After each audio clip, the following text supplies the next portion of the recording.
The grand estate in Napa Valley was bathed in a golden glow, the late afternoon sun painting the vineyard in shades of amber. Inside the main hall, the atmosphere was alive with hushed whispers, the rustling of silk dresses, and the quiet shifting of guests eager for the ceremony to begin. Edward Blake stood near the altar, his tailored black tuxedo exuding effortless sophistication.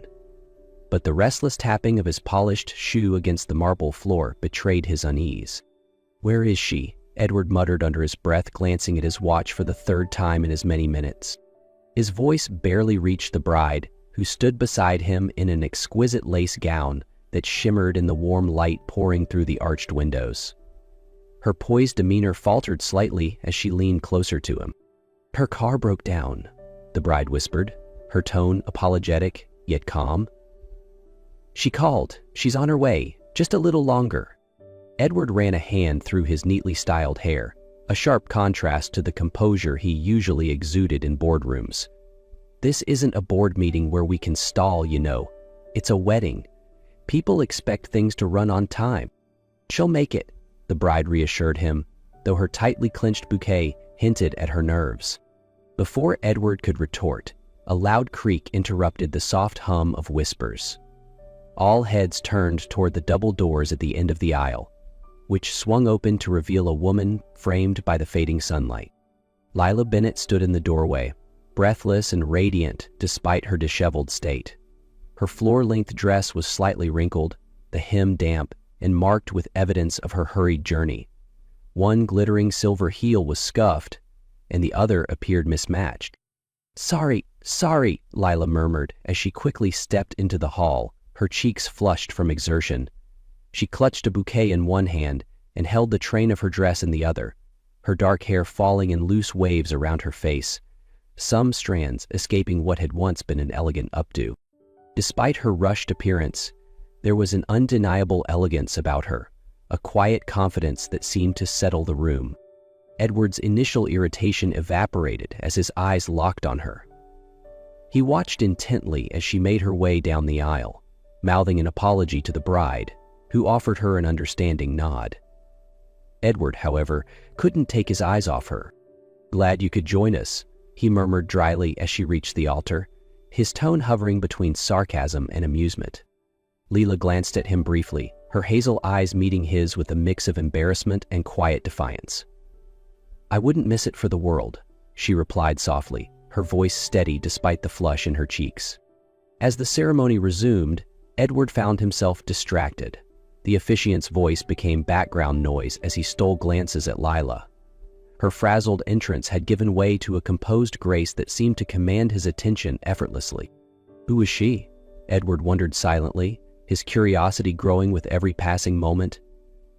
The sun dipped lower over the sprawling vineyard, casting the reception in a warm amber glow. The air buzzed with the laughter of guests, the soft clink of champagne glasses, and the subtle hum of a live jazz band. Edward Blake, however, remained a quiet observer, standing by the bar, a glass of untouched champagne in his hand, his sharp eyes scanned the crowd. It didn't take long for his gaze to find her. Lila stood at the edge of the dance floor, laughing with another bridesmaid. Her dark hair was no longer as meticulously styled as it had been during the ceremony, but the loosened waves framed her face beautifully. Her laugh, light and melodic, carried over the music, striking a chord in Edward that he couldn't quite place. Setting his glass down with purpose, Edward straightened his suit jacket and strode toward her. The confidence he carried in every deal and negotiation was now aimed at one target, the enigmatic woman who had captured his thoughts since the moment she entered the hall. Lila's laugh faded as she noticed him approaching. Her hazel eyes, filled with a mix of surprise and curiosity, met his. "You certainly know how to make an entrance," Edward said smoothly, a teasing grin tugging at the corner of his lips. Lila's lips quirked into a nervous smile. "Not my best moment," she admitted, "but at least I made it in time." "Barely," Edward quipped, his grin widening. "The bride seemed ready to send out a search party." Lila chuckled softly, her shoulders relaxing. "She wouldn't have been wrong. I had a bit of an adventure on the way here." Edward tilted his head, his interest piqued. Adventure? Sounds like there's a story behind that. Lila hesitated, glancing down at the slightly scuffed hem of her dress. It's not that interesting, she replied. Flat tire, running in heels, the usual. The usual? Edward repeated, his tone incredulous.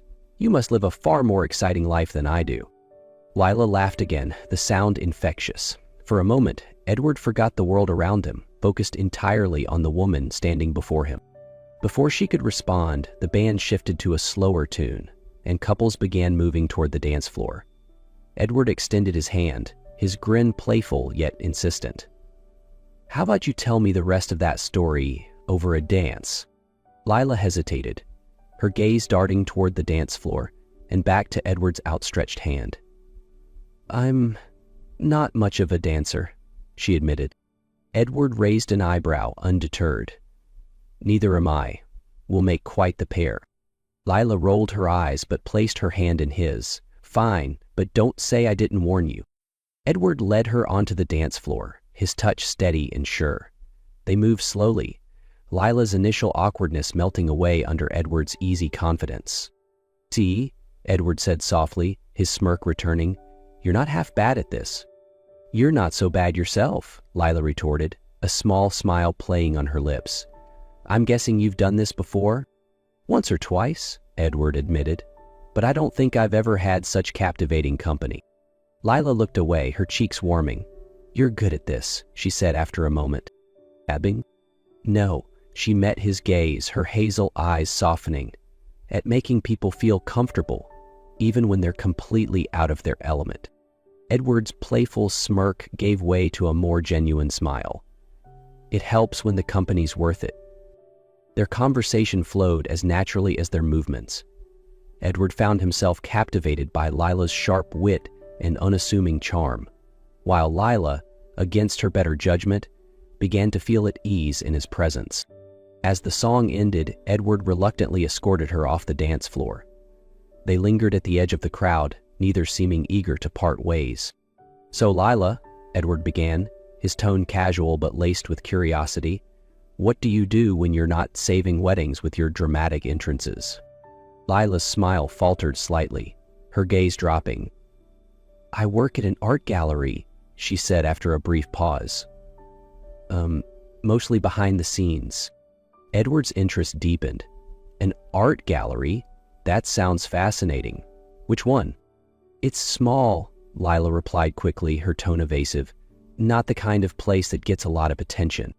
Edward arched an eyebrow at her vague answer, but chose not to press further. Maybe I'll stop by sometime, he offered lightly. Maybe, Lila said with a polite smile, though her tone held a note of finality.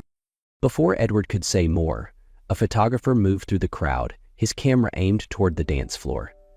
Lila tensed visibly, turning her head away from the lens. Everything okay? Edward asked, noticing the sudden shift in her demeanor. I just don't like having my picture taken, Lila replied quickly, her voice tight. Edward nodded, though her reaction left him puzzled. Fair enough. No photos then. A moment later, Lila glanced at her watch and sighed softly. I should go, she said, her tone reluctant. Already? Edward asked, disappointment flickering across his face. It's getting late, Lila replied, her voice quiet. And I have an early morning tomorrow.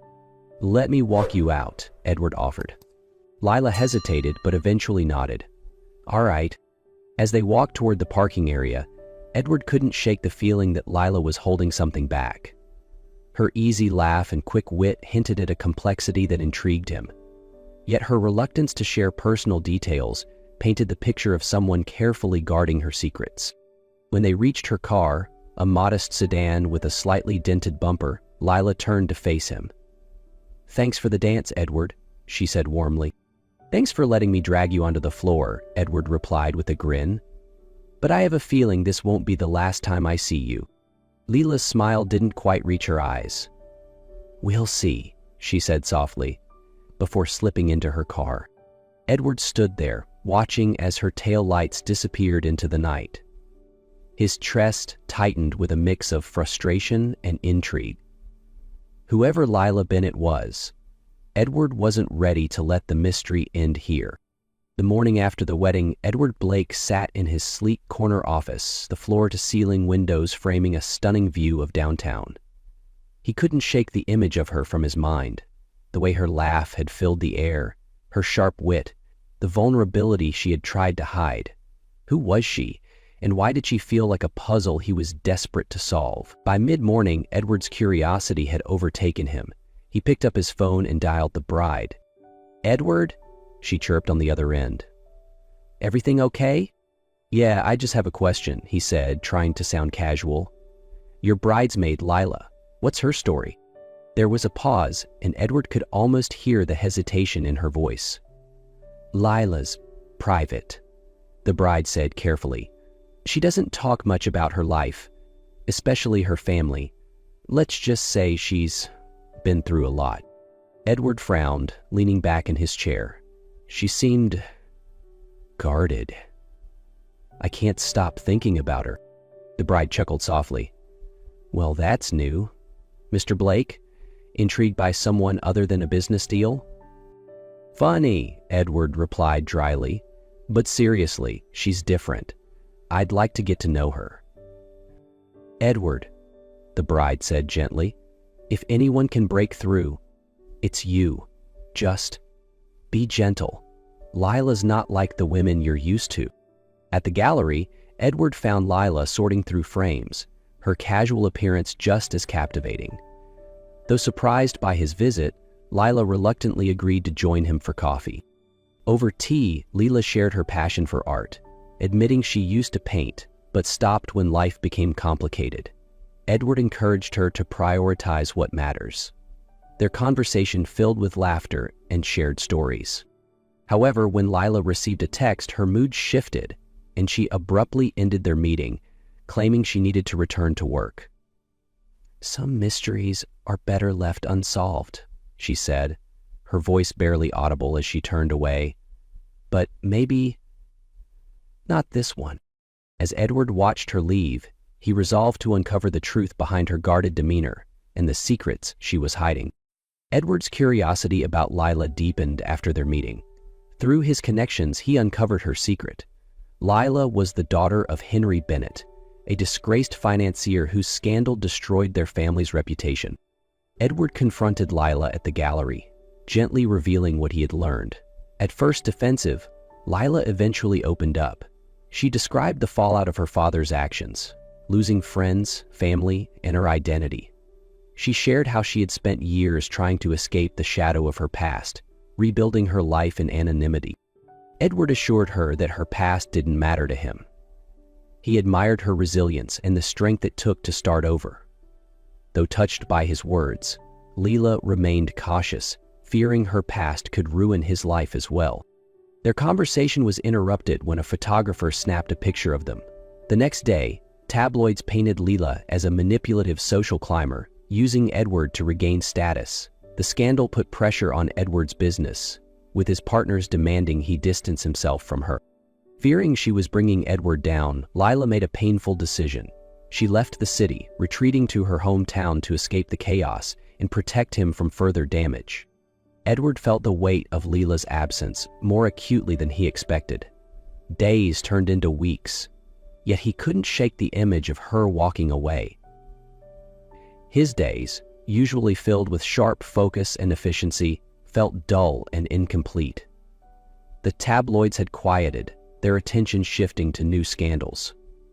But the damage to his heart remained.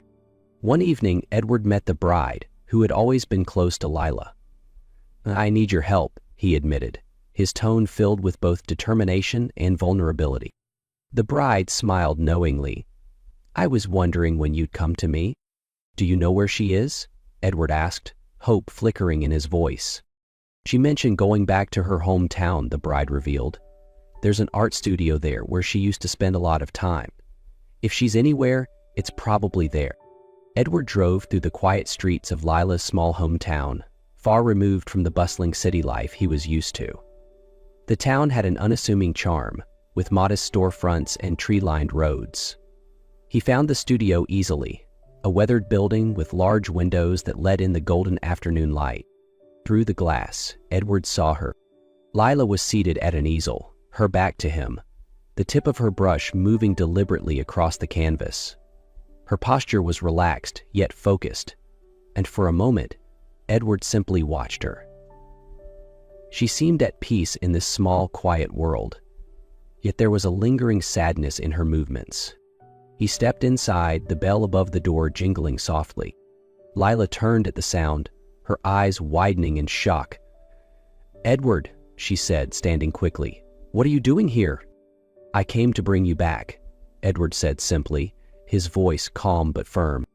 Lila frowned, her arms crossing defensively. "I told you this isn't going to work." Edward closed the distance between them. "You're wrong, Lila. It already works. It works because I don't care about your past, your name, or what anyone else thinks. I care about you." Lila's expression faltered. "Edward, you don't understand," she said, her voice breaking slightly. "You've built this perfect life, this perfect reputation. If I stay, I'll ruin that for you." "Don't you see?" Edward replied, his voice softer now. "None of that matters to me if you're not part of it." Lila hesitated, her gaze dropping. "You don't know what it's like," she said quietly. "To be judged for something you didn't do. To have your name define you, no matter how hard you try to escape it." Edward reached out, gently taking her hand. "Then let me help you redefine it. Lila, you're not your father's mistakes. You're strong, talented, and worth fighting for. And I'm not giving up on you." Tears welled in Lila's eyes as his words sank in. For the first time in years, she allowed herself to hope. But just as quickly as that hope surfaced, doubt crept in. "I've spent so long running," she whispered, her voice trembling. "Every time I think I've stopped, the past finds me again."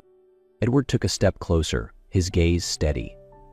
"Then let me catch you and stand beside you no matter what comes." A tear rolled down Lila's cheek, and she let out a shaky laugh. "You're infuriating, you know that?" "I've been told," Edward replied, his grin widening. For a moment, the weight of her past didn't seem so heavy. Lila took a deep breath, squeezing Edward's hand. "Okay," she said softly. "I'll try." Edward's smile grew warmer, his relief palpable. "That's all I need." Edward stayed with Lila for the afternoon, watching her paint as they talked. For the first time in years, Lila felt a sense of peace, not because her problems had disappeared, but because she finally had someone willing to stand beside her through them. Though the road ahead was uncertain, one thing was clear. Edward wasn't just part of her life anymore, he was part of her strength.